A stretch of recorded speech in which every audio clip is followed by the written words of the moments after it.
নমস্কার বন্ধুরা, আজ আমি তোমাদের জন্য নিয়ে এসেছি কাঁচা আমের রেসিপি।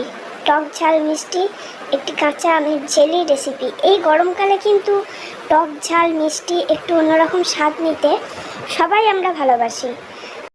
আমগুলো প্রথমে জলে ধুয়ে তারপর আমগুলো থেকে সব খোসা ছাড়িয়ে নিলাম।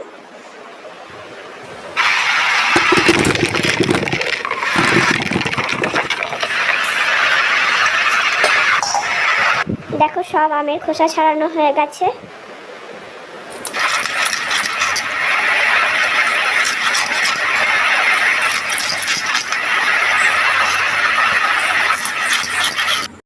তারপর আমগুলো আমি একটা গ্রেটারের সাহায্যে গ্রেট করে নিচ্ছি। আমগুলো রাটি হওয়ার কারণে আমার অনেকবার হাতটা স্লিপ করেছে, ঠিক আছে? তো তোমরা কিন্তু যদি এই রেসিপিটা করো, অবশ্যই করবে, খুব সাবধানে করবে। তারপরে গ্রেট করা আম নুন দিয়ে আমি কড়াইয়ের মধ্যে বসিয়ে একটি ঢাকা দিয়ে দিলাম কিছুক্ষণের জন্য।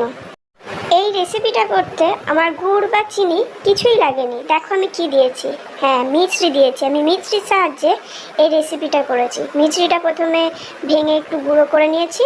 তারপর আমটা নুন দিয়ে যে বসিয়েছিলাম একটু মজেছে, তখন আমি এই মিছরিগুলো দিয়ে একসাথে মিশিয়ে নিয়ে খানিকক্ষণ নাড়াচাড়া করে নিতে হবে। আর হ্যাঁ, আমাদের এই রেসিপিটা সম্পূর্ণ লো ফ্লেমে হবে।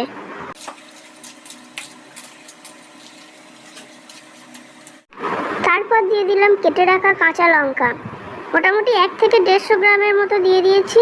এই রেসিপিটা না একটু ঝাল ঝাল না হলে ভালো লাগে না বেশ। মাঝখানে একটা কথা বলি, তোমরা যদি আমার ইউটিউব চ্যানেল থেকে এই রেসিপিটা দেখো তাহলে অবশ্যই আমার লাইক, শেয়ার, সাবস্ক্রাইব, কমেন্টস করতে ভুলো না। তারপর আবার কিছুক্ষণের জন্য এটা নাড়াচাড়া করে নিলাম। দেখো, এটার রঙটাও আস্তে আস্তে চেঞ্জ হচ্ছে আর জেলির মতো একটা চিটচিটে ভাব চলে এসছে। একদম এটা প্রায় শেষের দিকে হয়ে এসেছে। দেখো কতটা কমে গেছে, রঙটাও অনেকটা চেঞ্জ হয়ে গেছে। এটা শেষ পর্যন্ত আমাদের নাড়াচাড়া করে যেতে হবে। দেখো, তোমরা দেখে বুঝতে পারছো কত সুন্দর একটা জেলি জেলি হয়ে গেছে। এরপর আমি দিয়ে দিচ্ছি ঘরে তৈরি করা ভাজা মশলা। এর মধ্যে আছে ধনিয়া, জিরে, রাঁধুনি, সর্ষে, শুকনো লঙ্কা, সব ভেজে নিয়ে একসাথে আমি গুঁড়িয়ে নিয়েছি মিক্সিতে। দিয়ে শেষে আমি এই মশলাটা দিয়ে মিশিয়ে নিচ্ছি। তোমাদের কেমন লাগলো এই রেসিপিটা অবশ্যই আমাকে কমেন্টস করে জানাবে। একদম তৈরি হয়ে গেছে টক ঝাল মিষ্টি।